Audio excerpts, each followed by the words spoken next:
It really is. It's not my morning. It's not my day. So I just had the false start. For the people on the podcast, I feel like it's been a minute since I've talked to you, but for the people on the podcast, I had what I like to call a false start, where I hit record before, or not record, go live before the intro plays. So it's just my big dumb face looking at the computer like, what's going on?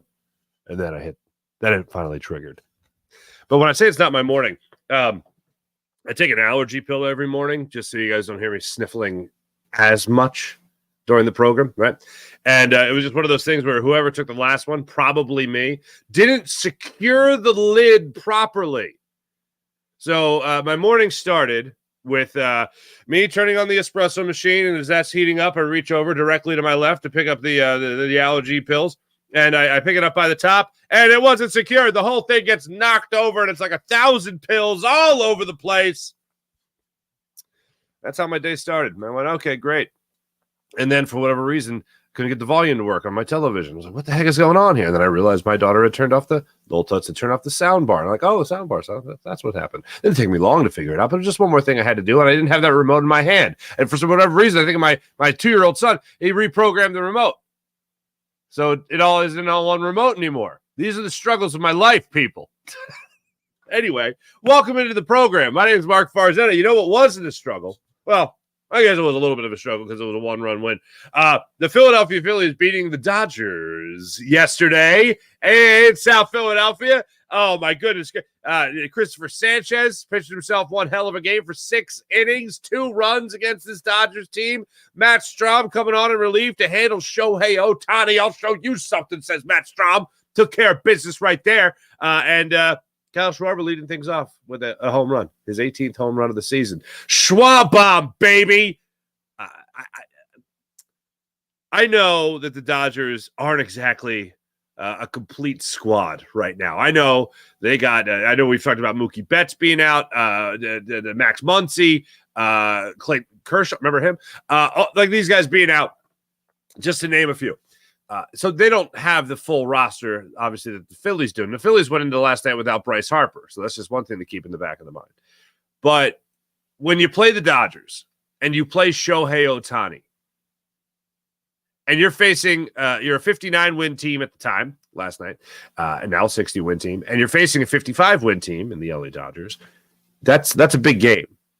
And I saw people in our chat last night on the postcast saying it. I certainly felt it as well. Holy Lord. It was a playoff atmosphere.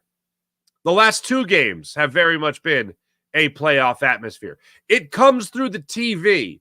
There's a certain buzz. I don't know what it is, but there's a certain buzz that comes through the TV. I think it's really just the intensity of the crowd. You could feel it coming through the television when you're down there. And I've been down there for plenty of big games, plenty of big regular season games.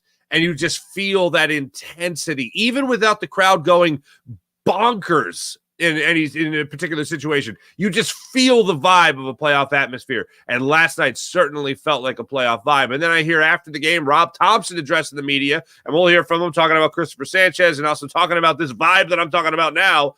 Man, it just felt like the playoffs. And it's not even the All-Star break yet.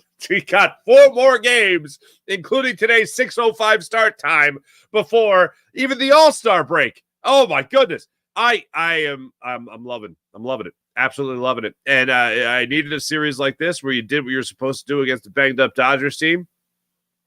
You just have Kyle Schwarber coming back. Bryce Harper missed yesterday's game with the hand bruise. We'll see what's going on today. But you needed a series like this where you at least got the win against the Dodgers, and you have won this series against the Dodgers, and now you give me a sweep against the Dodgers?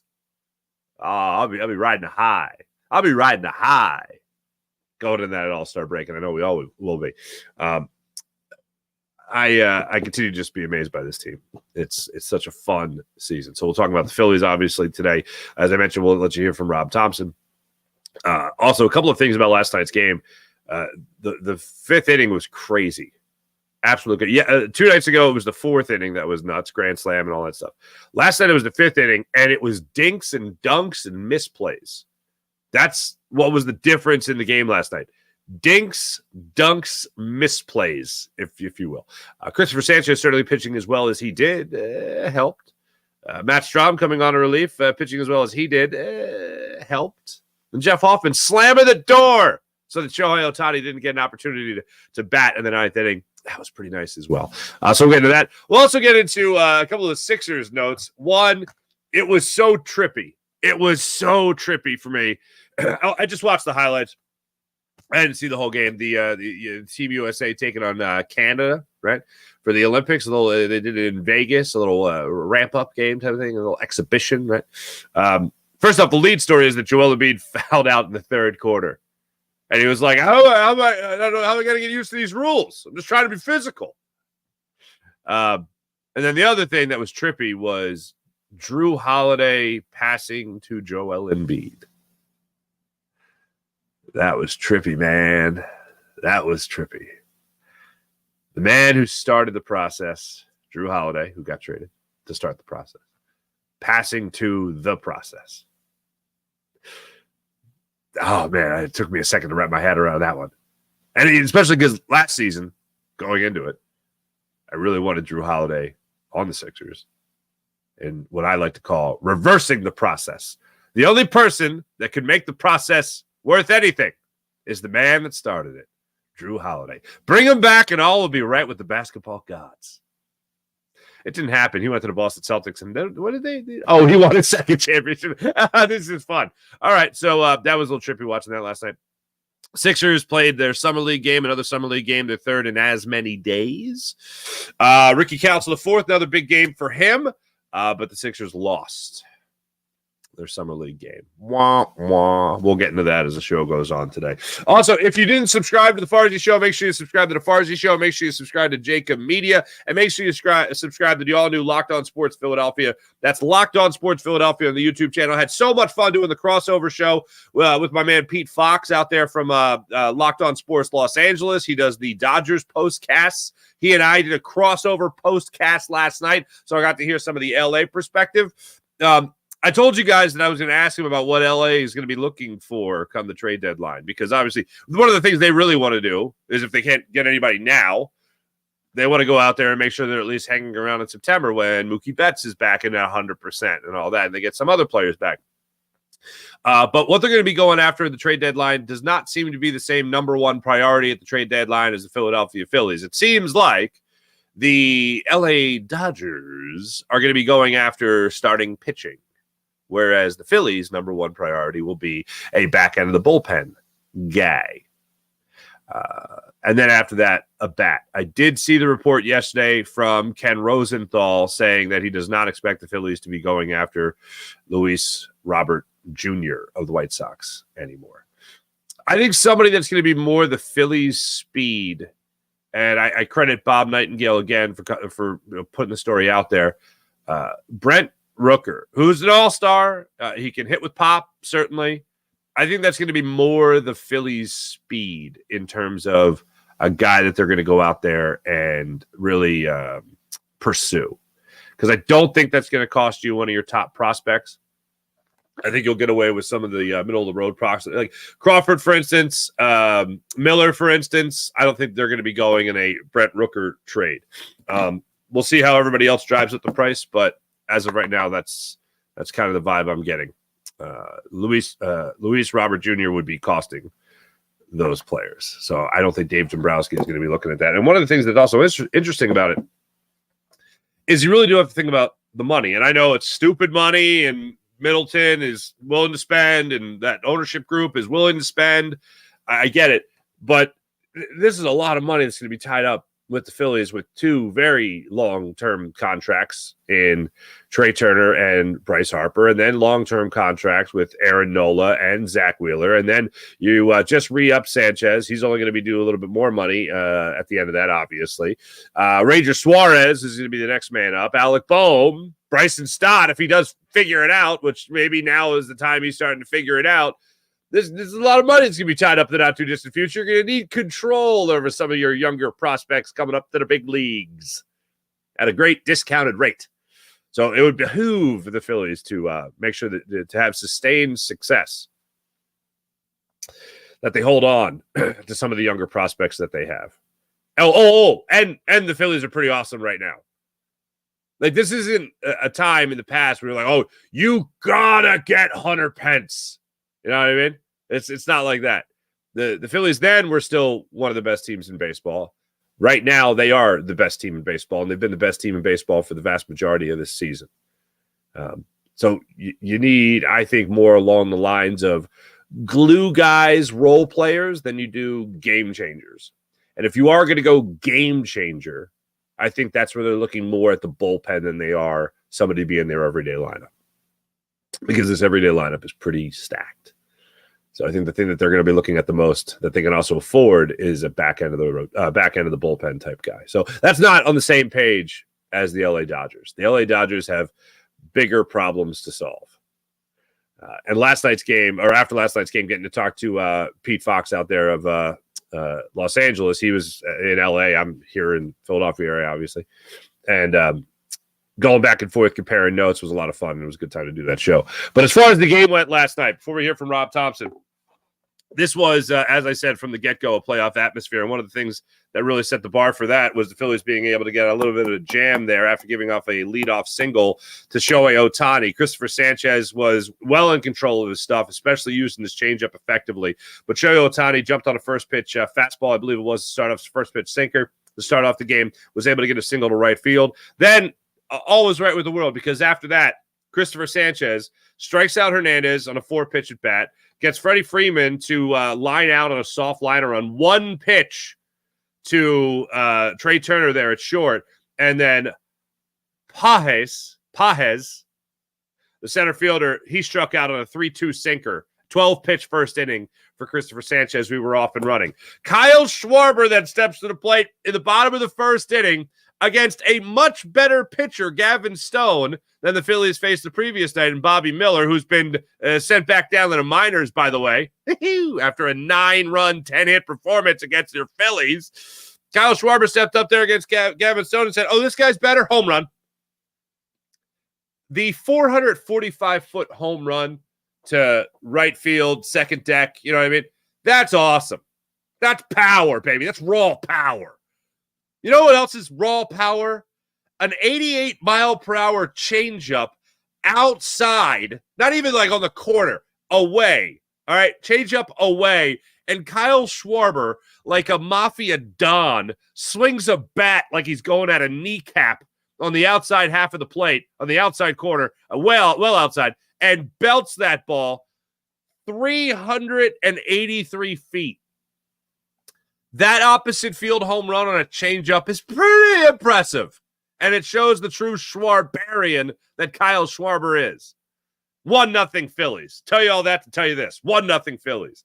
Nothing going on after that in that inning, unfortunately, for the Phillies. Bryson Stott tried to lay down a bunt. Okay. Also, let me stop right there.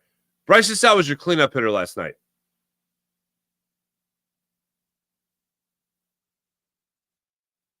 Let me say that again. Bryson Stott was your cleanup hitter last night? Okay. The cleanup spot for the Phillies seems to be like where Rob Thompson puts guys where he really wants to get them going. Brandon Marsh, Nick Castellanos, now Bryson Stott. I really want to get you going. All right.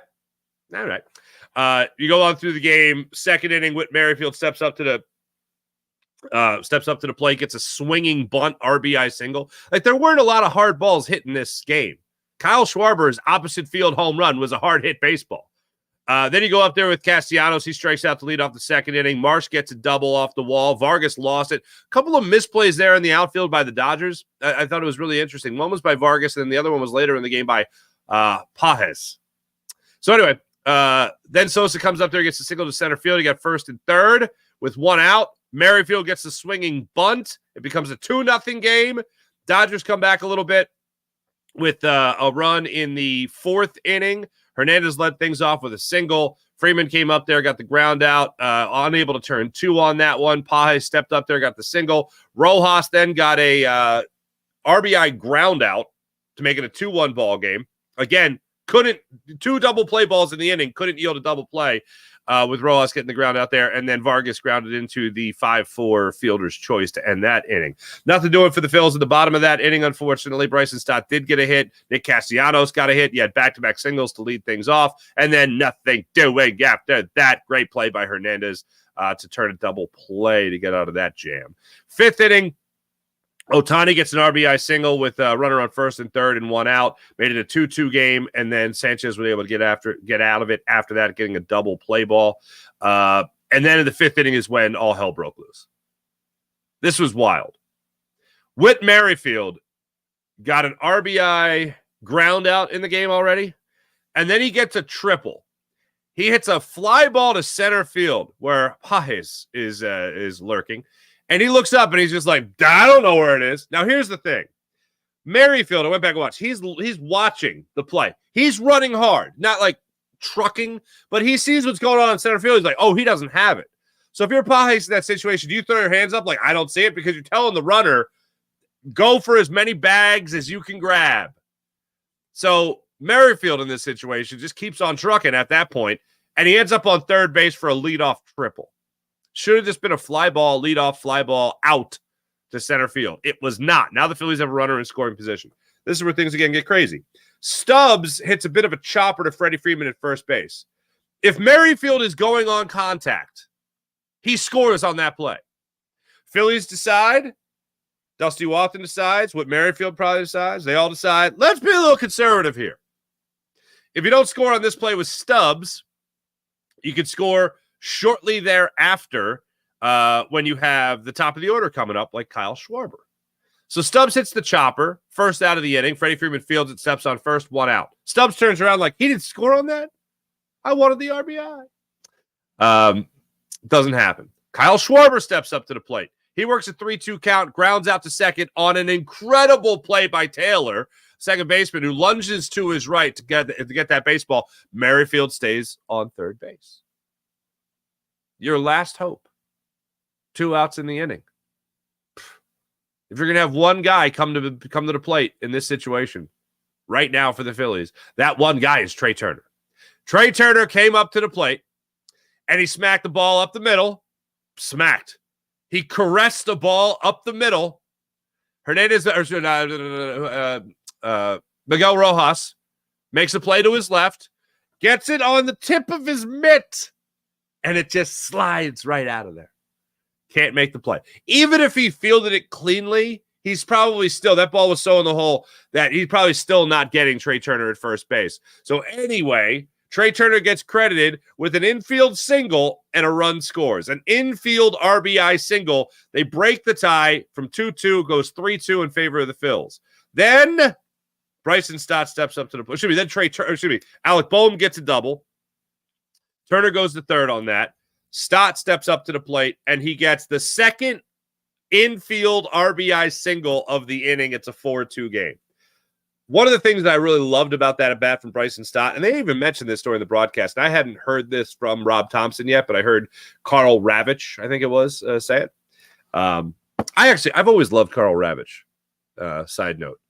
And Carl Ravitch last night said, anyway, it's a 4-3 Dodgers win. Thanks for watching. I was like, sorry, what was that? Anyway, so stay in that fifth inning there. Bryson Stott steps up to the plate, and they said it during the game that Bryson Stott, they've asked him to be more aggressive. Be more aggressive, Bryson Stott. Okay. So I've noticed, and I highlighted it the other day after the final game against the Braves, where Bryson Stott went out there and swung at the first pitch as a leadoff hitter. I thought, that's interesting. You don't see that too much from Bryson Stott. But anyway, this at-bat was interesting to me because it was an 8-pitch at-bat that started out with him going down 0-2. 2 pitches, 2 strikes, down 0-2. He then works an 8-pitch at-bat. And the 8th pitch of that at-bat, he's able to get, I think it was the second. Yeah. Puts it up the middle again, this time on the second base side of the bag, and gets the infield RBI single out of it to make it a 4-2 game. Battled in that at-bat and made sure the Phillies got another run home. So good credit to Bryson Stott for that. As the game went on, they get another RBI single. The Dodgers do. This one from Rojas, make it a 4-3 game. Shohei Ohtani, I mentioned, he tied things up at 2 in that 5th inning at the top of the 5th inning. But the Phillies were able to roll after that in the fifth inning and get those runs across the plate. Alvarado gave up a run because that's what he does now, unfortunately, in the eighth inning. And then Jeff Hoffman just said, okay, that's enough of that, and slammed the door in the ninth inning. Picked up the save. The all-star Jeff Hoffman picked up the save. It was just a lot of fun to watch this game. It was a game of inches is a phrase that is oftentimes reserved for football. It certainly applied last night, especially in that fifth inning. You had the misplay by Pies and the Whit Merrifield triple, and then a couple of infield RBI singles. Just like you have grand slams, 3 home runs the night before. And last night, it's a couple of infield singles. Gets the job done for the Phillies. Funny how it works. Here's Rob Thompson on the way things went down yesterday, starting off by talking about Christopher Sanchez and then overall the atmosphere in the clubhouse and at Citizens Bank Park. You know, and I kind of expected it because he did have some sickness in that Chicago series, and he's coming off the complete game. But I thought he was fantastic, throwing strikes, first pitch strikes, changeup was really, really good. He calmed the game down when it got hot. He did a really good job. It's huge. They love playing here, you know, and the atmosphere is tremendous. This was like a playoff game tonight. You know, the atmosphere is really good. It's 2 good teams. Both teams played very well. The defense on both sides of the ball from both teams was extremely good. Yeah, it was just an exciting game. Sure as heck was exciting and feeling that playoff atmosphere. The Christopher Sanchez start that he was referencing, I even said, and I remember telling my brother-in-law who was betting the game that Christopher Sanchez started where he got rocked. I'm not feeling too good about him. I want to see how he bounces back from a complete game shutout. That sometimes I can be a little shaky. Oh, it was a little shaky. And then last night, just, all right, everything's cool. Calm the storm. And that's what he was able to do. One more thing I want to get to from last night's game. I know I mentioned it, but I just want to get into it a little bit more. If I can find, I have my notes on it, but I didn't write down how exactly he attacked him. But it was one of the, I mean, talking about a playoff atmosphere, you talk about edge of your seat type stuff. So the seventh inning, Orion Kerkering, who did struggle last night, unfortunately, gave up the leadoff double to Taylor in that seventh inning. Then he struck out Outman. Then Barnes got a single, so he had first and third with 1 out. They go. Now Shohei Ohtani's coming up. It's a 2-run ball game at this point. Ohtani steps to the plate, 4-2. Let me see. Yeah, there we go. Strahm throws him a sinker. He takes it on the inner half of the plate. Strahm throws him a slider away. He chases it. Then he burns a fastball low and away. Ohtani takes it, so it's a 1-2 count. And then he throws him another slider. I guess Ohtani was looking to jump on a fastball again. But he threw him 2 sliders, got 2 swings and misses on both those sliders. The last slider, the 4th pitch, it was a 4-pitch strikeout on Shohei Ohtani from Matt Strahm. He didn't bury it in the dirt. I think it did bounce, and Stubbs was able to make the stop, but that was electric. There was no bigger time in the game last night that felt like a playoff atmosphere than that at bat with Matt Strahm facing Shohei Ohtani with a runner on first and third with 1 out. And he gets Ohtani to chase the slider in the dirt. Then after that, Hernandez steps up to the plate, Teoscar Hernandez, and gets him to fly out. One thing that is involved in this game, because Hernandez was mic'd up during the game and he announced that he was going to be in the home run derby and all that. And Strahm got him to fly out on a one pitch fastball, and that was it. And he retired the side. The in-game interview has become another focus for some people, and I know it always happens on ESPN. I if you're telling me it's an all-star game, I love it. But if it's a regular season game, it's weird. It's one of those things that, I love the content, but it's stupid that they're doing this. And I know it just came up, and who was it? Just dropped a fly ball. I'm trying to think. It wasn't even his ball. It was the third baseman's ball. It was a shortstop that it dropped between the shortstop and the third baseman. It was the third baseman's ball, and I forget who it was that was mic'd up, and he let the ball drop. They let the ball drop. So, again, the in-game interview has become under scrutiny. There was talk about it last year. I think Kyle Schwarber was mic'd up in the first half of the season, or maybe it was Brandon Marsh, and they let a ball drop. No, it was between Schwarber and Marsh. I think it was in Houston, and a ball dropped. I don't think anyone was getting to it anyway, but the interview doesn't make it look good. I love when they would do it during All-Star games only, because what does it matter? We're here to have fun and watch and enjoy the game of baseball. But during a regular season game, it's like, hey, I'm working right now. Why are you talking to me? Or it's like, hey, you should be working right now. Why are you talking to me? And I don't think there's really any difference between you're in a meeting at your work and just somebody gets on the phone and just starts talking. Like, if you're in the infield, you could be like, what'd you say? Oh, it wasn't to me. You're talking to somebody else? Oh, okay. Like, for instance, I'll tell you the perfect example of great content. Hearing Bryson Stott yell over to Alec Boehm, hey, Raffy, I'm setting up here, or whatever. And it's like, Raffy, why'd you call him Raffy? It's like, oh, because he looks like a giraffe. That's funny. I like that content. But I disagree with how it is presented. They're busy working.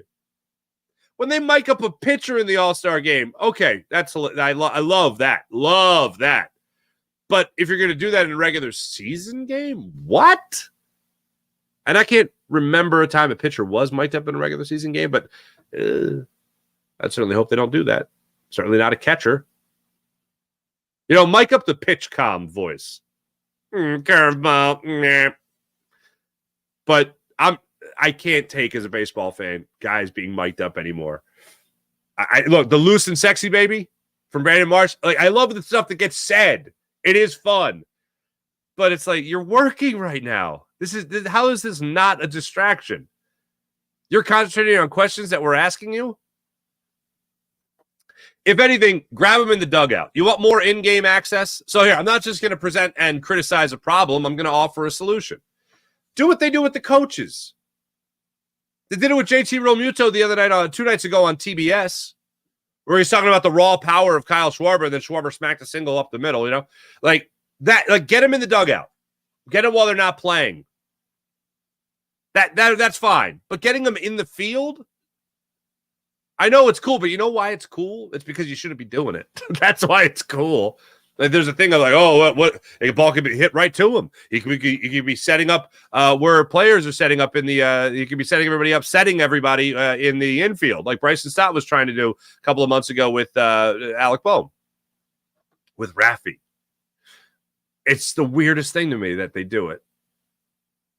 And I honestly, and look, what do players get? $10,000 for doing it? That's not bad. But if you're going to get if you want that access, get them while they're on the bench. Don't get them while they're actively playing the game. That's so weird to me. Anyway, Phillies are going to be back at it today. So let me know what you guys think about it. If you think it's crazy, or if you're in the exact same boat that I'm in, which is like, oh yeah, you kind of like it because it's cool, but you realize, no, shouldn't be doing this. Phillies first to 60 wins on the season. They're 60-32, back at it against the Dodgers tonight. 6:05 start time, so a little earlier. I'm looking forward to that. In bed a little early, the old man that I am. 60 win Phillies, 55 win Dodgers still. Aaron Nola will get the ball for the Phillies, and he'll be going against, is it Knack? Yeah, Knack. Landon Knack is getting the start. 1-2 on the season with a 2.86 ERA. 26-year-old right-handed pitcher getting the start. He got beat up a little bit against the Arizona Diamondbacks in his last start. 4 runs, 3 home runs he gave up in 4 1/3. Holy Stromboli. That's what he'll be bringing to the table. He's 1-2 with a 2.86 ERA. That's what he's looking at. Aaron Nola. It's been a minute since we've seen a real shutdown start, if you will, for Aaron Nola. 3 runs against the Braves in the only game the Phillies won down there in Atlanta. And then 3 runs in 6 2/3 against the Miami Marlins. And then before that, he seems to always spank the the Tigers. And he went 7 innings, 1 run against the Tigers. But it was the Tigers. I'd love to see a great Aaron Nola 7-inning 1-run, 2-run performance today. So I'll cross my fingers for that. Team USA basketball played Canada yesterday. They won. Team USA had Joel Embiid, Drew Holiday. They have LeBron James. They have Steph Curry. I forget who it was that put it out there, but it was a great tweet. I saw it. This is, I think it was rebound LeBron James, outlet to Joel Embiid, who kicked it to Devin Booker for a 3. This is exactly what George Washington was thinking in 1776 when he crossed the Delaware. I don't think it was 1776. But anyway, when he crossed the Delaware, that's what he was thinking. That's what we needed to see. God bless America. It's going to be a lot of fun. Just watch the highlights. Like I said, just watch the highlights from it, but it's going to be a lot of fun. Joel Embiid did foul out in the third quarter. So that happened. Said it's going to take some getting used to get used to the international calls, I guess. But either way, I am not one to always be concerned about injuries, even with Joel Embiid. And going into the game, we knew that Kawhi Leonard had dropped out of playing with Team USA.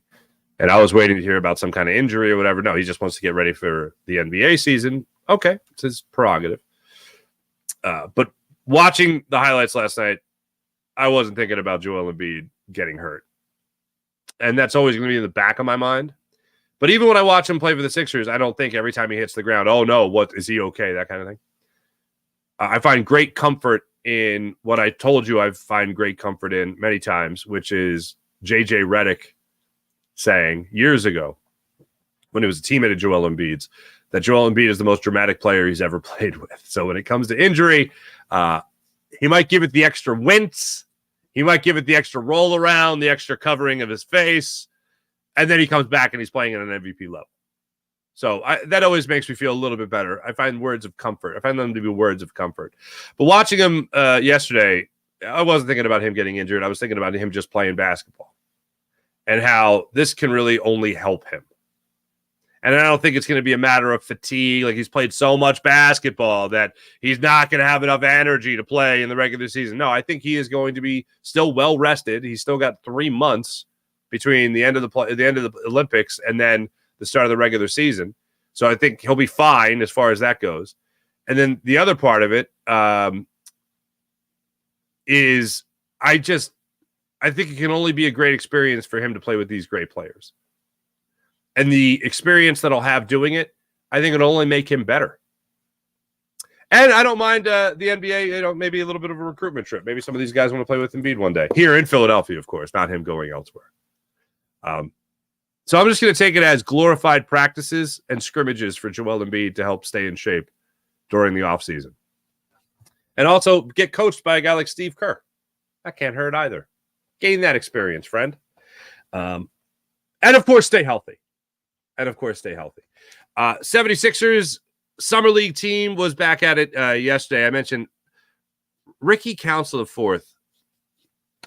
I became a big fan of last year, and I started to really pay attention when we had Jameer Nelson on this show, and we were talking to Jameer Nelson about some of the guys from the G League coming up and playing in the NBA, and one of the guys he couldn't stop raving about was Ricky Council IV. So Ricky Council IV comes in the Summer League. Well, first off, he comes in and plays last year for the Sixers, and I know the term is cliche, and I've certainly used the hell out of it, but spark plug is definitely a phrase you could use and apply it to Ricky Council IV as a guy to come off the bench with a lot of energy and a guy that attacks the rim. And last night he was certainly a guy that was able to attack the rim against the Jazz Summer League team. So seeing that go down for him yesterday was pretty great. And he came up with 20 points last night for the Sixers in their Summer League game. And one of the things that I really enjoyed in him is that he just looks like he is having a great time. He had one dunk that was worthy of a highlight reel dunk. And then he had a second dunk shortly thereafter that was absolutely worthy of bounced it on the ground, jumped up, caught it, slammed it home. Like the guy is just having a lot of fun playing and showing off. And he should be on a level where that's exactly what he's doing in the Summer League. Because the guy is NBA ready. Now, I'm not saying he's going to be an all-star, and I'm not saying that, but he's NBA ready to be a role player on this team. And we were talking about just a week ago filling out the roster. I mean, we're talking about whether or not Paul Reed's going to be back. He's not. We're talking about, getting a center that could back up Embiid. We're talking about whether or not they can get Paul George. We're talking about all that stuff. But one of the guys that was right under our noses as a role player on this team will be, for the upcoming season, Ricky Council IV.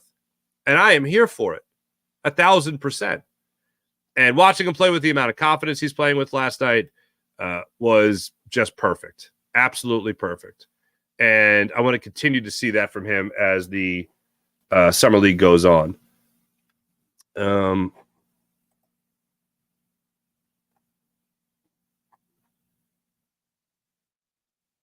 what am I looking at here?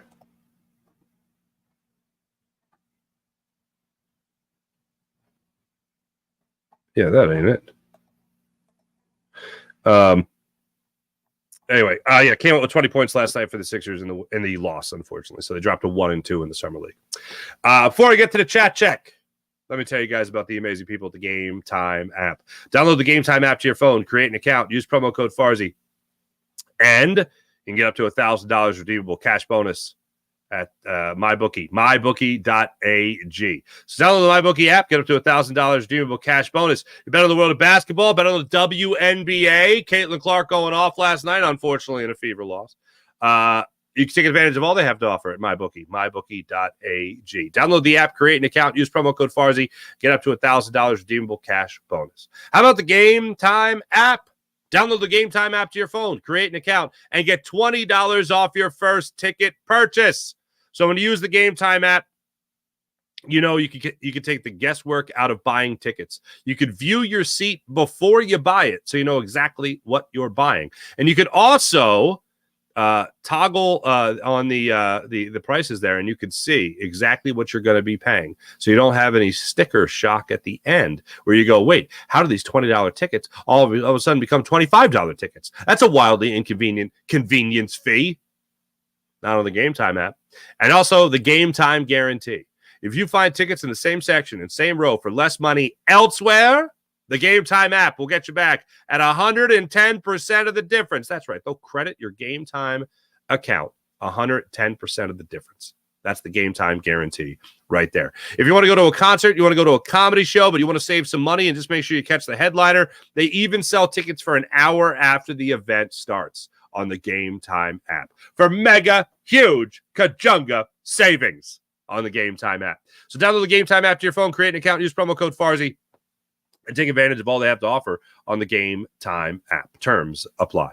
How about PHL Sports Nation, Philadelphia Sports Nation, enhancing your Philadelphia sports fan experience across all social media and blogs. That's phlsportsnation.com. I saw Destiny Largo put out there on social media the Nick Castellanos basketball jerseys with number 8 on the back. Nick Castellanos put duct tape over his own name and put Paul George. That's called synergy, people. You love it. You absolutely love it. PHL Sports Nation, Philadelphia Sports Nation, enhancing your Philadelphia sports fan experience across all social media and blogs. phlsportsnation.com. And how about finally our friends at Sky Motorcars, skymotorcars.com. Check out Brett's amazing inventory. Brett's amazing inventory at skymotorcars.com. Let's get into the chat check and see how you guys are doing on this wonderful, beautiful, it's going to rain today, unfortunately, Thursday morning. IBH, what's going on? James Alexander, we got our momentum back. IBH, when Trey Turner beat out that infield hit with a run scoring, the crowd roar was definitely playoff level response. Hells yeah.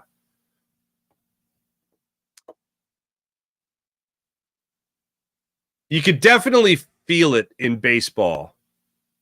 I don't know.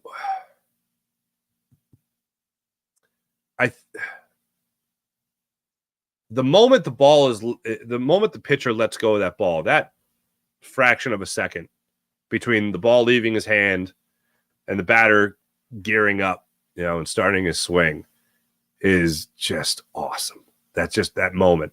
And in the playoffs, in a close game, that feeling intensifies.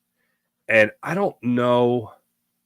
I mean, in hockey, you certainly get, especially playoff hockey, you certainly get the feeling in close games that everyone in that arena is on the edge of their seat.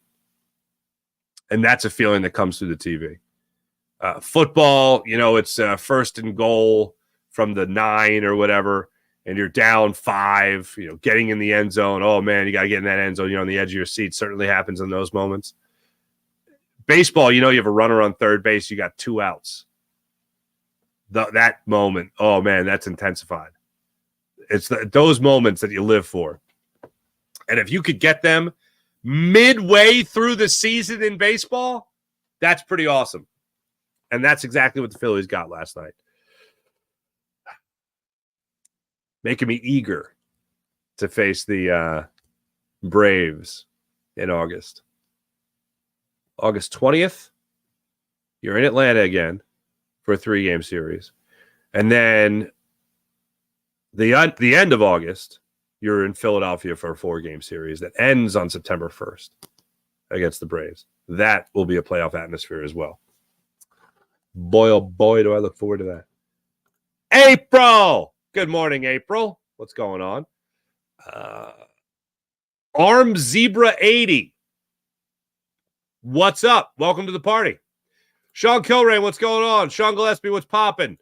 Sean Kilrain, Phillies feel the electricity at home. They haven't lost a series at home since the first week of the season 3 months ago. Wow, yeah, they've only tied series at home. That is insane. Sean Kilrain, was nice to see Strom getting Ohtani whiffing at the plate. That was nice. Oh, look, Ohtani is the guy that, he's the best. And if you're facing the best, you want to be at your best. Like, there's no secrets. There's no sneaking up on Shohei Ohtani. There's no Shohei Ohtani sneaking up on you. So to see Strom go after him with 4 pitches and get him to whiff at the slider twice. I mean, the 2 biggest at bats for Shohei Ohtani so far is the first at bat of the first game of the series against Wheeler, where Wheeler just tied him in knots up and in, struck him out on 3 pitches. And then that game, because that set a tone for the game, for the series. And then Strom going after him in that 7th inning last night as well. That also helps set a tone. And so I'm not afraid of you. Jason, hey, what's going on? Morning, everyone. Hey, you're adopting a puppy today. That's very nice. Jason, what kind of puppy you getting, man? I love dogs. I just don't think I should own them because I can't breathe. I do love animals. Animals are great.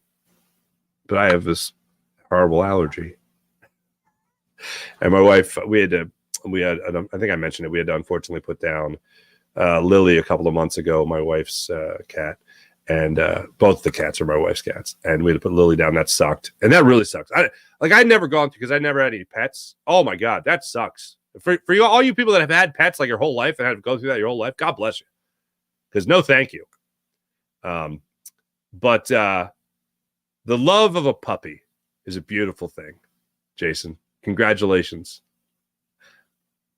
So my wife really wants to get a dog. I don't think we're ever going to get a dog. Let me rephrase that. We're never getting a dog. So, Jason, I'm happy for you that you are getting a dog. Not just a dog, but a puppy. That's beautiful. Absolutely beautiful. Everyone's interested in the puppy. Jason, what breed? April, thank you for adopting. Shelters are so full of awesome pets looking for homes. That's true. And I think everyone should adopt. Everyone that can not have health issues like myself, you should adopt the hell out of these dogs. Go Sixers. But Farzi, the Phillies lost 2 of 3 to the Braves. Yeah, and that sucks.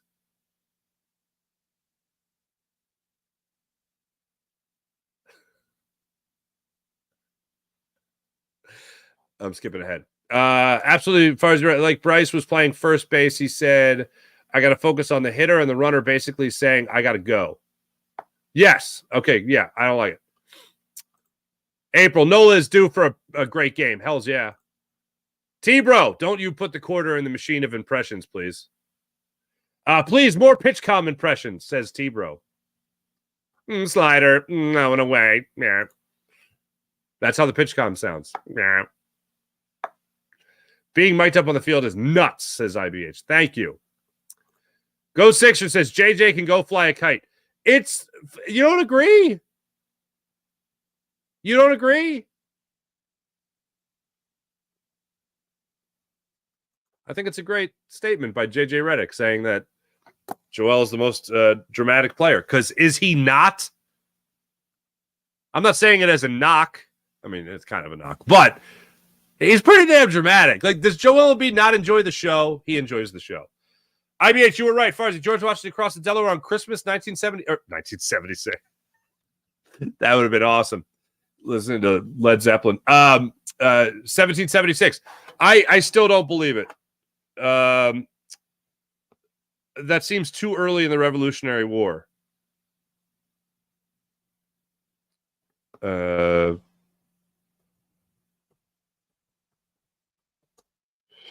Washington crossing the Delaware.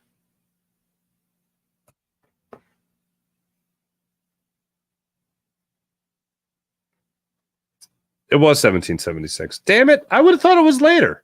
Why did I think it was later? Oh, maybe because let's see. I always thought that the United States, we had Lexington and Concord, right, with the Minutemen in New England, right? All right. And they whoop some ass. Good job. They're like, here they come.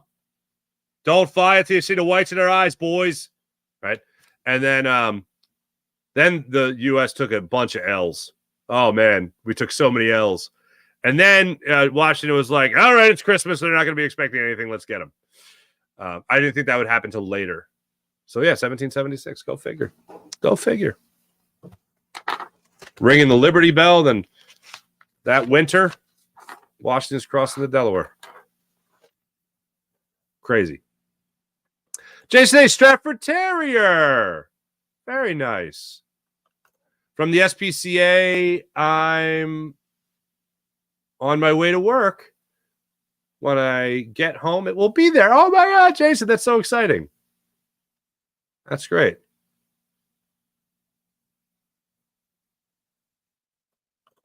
Sean Kelly, saw this trade that KJ Martin sign and trade. 2026 first round pick, top 4 protected to the Brooklyn Nets for Dorian Finney-Smith. Far as you do this trade.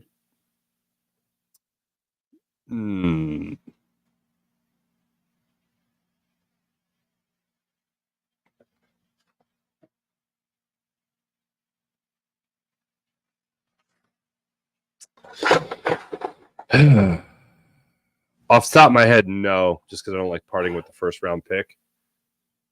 And the Sixers have already done a great job of adding talent. 2026 sounds like a post-Embiid era. Let me see what Smith is bringing to total. Like, I know he's a good player. How old is he? He's 31. Let's see here.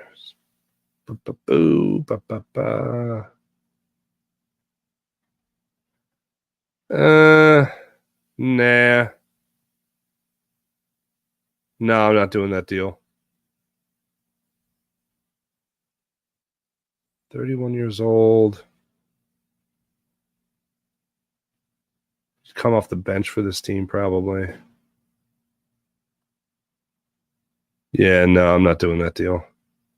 I'm holding on to KJ Martin, and I'm keeping that pick. Yeah, no, I'm not doing that deal. Not doing that deal, Sean. I get why it would be enticing, but I'm not doing that deal.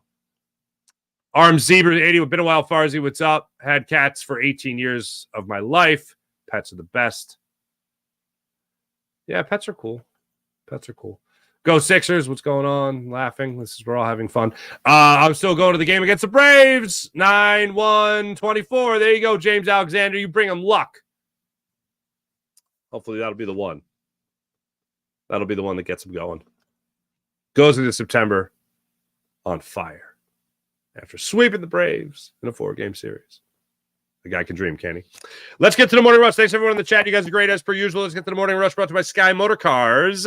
SkyMotorcars.com. Before I even get to the game, I mentioned that Nick Castellanos fella, right? That Nick Castellanos fella, he got the back-to-back singles there with Marsh and he, right, in last night's game. We weren't able to get anything going from that. But I just want to highlight, over the last 30 days of the season, Nick Castellanos is now batting .280 with a .328 on-base percentage, and he's slugging .449. He's got 3 home runs in that span, and he's got 7 doubles. Not terrible. Over the last 2 weeks, he's batting .306 with a .370 on-base percentage, with only 1 home run.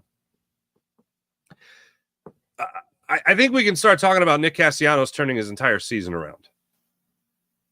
And what's really amazing to me is the game that I really did criticize. And I'll take it on the chin, sure.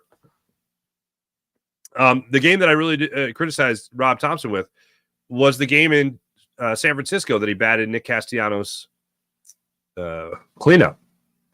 Castellanos got a hit in that game, and then he had a 3 or 4 hit night the following game. And then ever since then, he has just looked like a different player. And I've also seen, I guess, as I've seen Bryson Stott get more aggressive, I've seen Nick Castellanos actually work a couple of good at bats. 6-pitch, 7-pitch, 8-pitch at bats, at a 10-pitch at bat the other day. Like, good for him. A little bit of patience in the batter's box has gone a long way with him. So I want to credit Nick Castellanos with being able to turn some things around over the last month of the season. I mean, like, wasn't that long ago that he was hitting like 190? And then he finally sprung into action, which is great to see.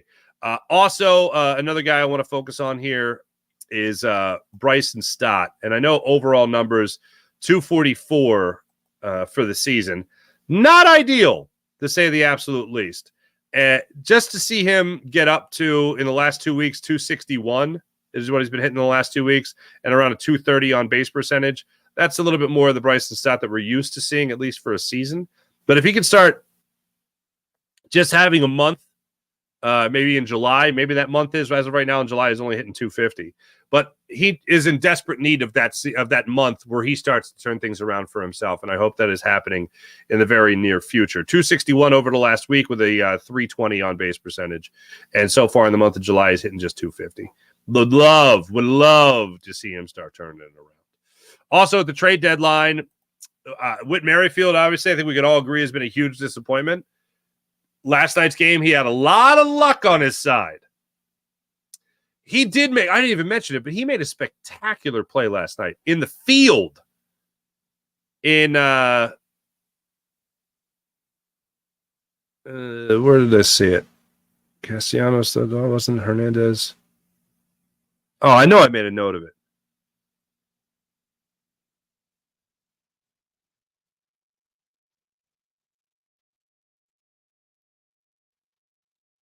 Oh, was it on Pies?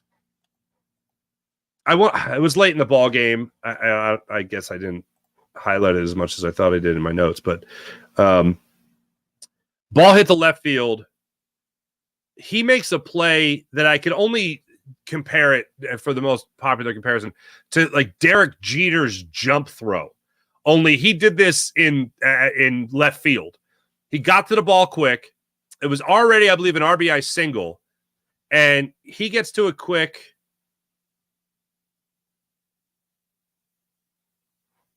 Oh, come on.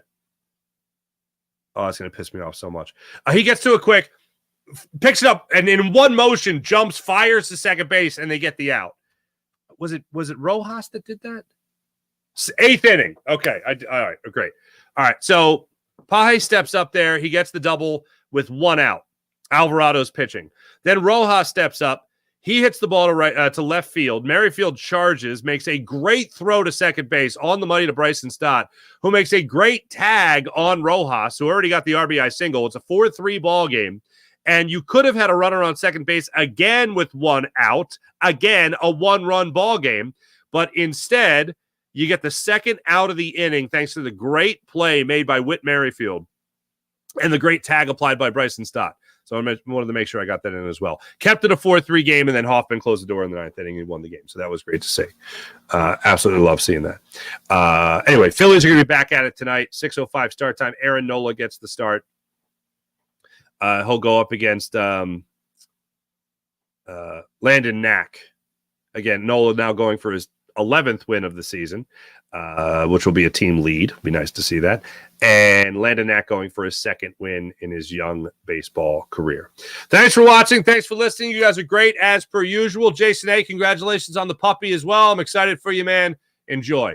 Thanks for watching. Thanks for listening, everyone. Make sure you hit like and subscribe on the Farzy Show YouTube channel. Make sure you hit like and subscribe on the Locked On Sports Philadelphia YouTube channel. Make sure you hit like and subscribe on the Jacob Media YouTube channel as well. See you guys tonight for another crossover postcast with our friend Pete Fox over in Los Angeles. And then I'll see you guys tomorrow morning as well. Have a great rest of your day, everybody. See you.